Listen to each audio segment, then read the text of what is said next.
Today we talk about how can you add or change your phone number on your app. We go to figure out the solution or know how you can do that on your app. So you just follow these ways, then it's going to work with you. All you have to do in verse, you just go down, clicking this sign down here. So then it's going to take you to your profile. It's going to show for you like this. Then you go down, you just keep going down here.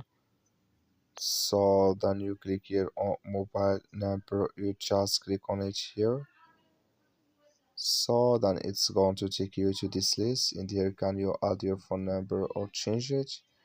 Then you click here on save, then it's going to save with you.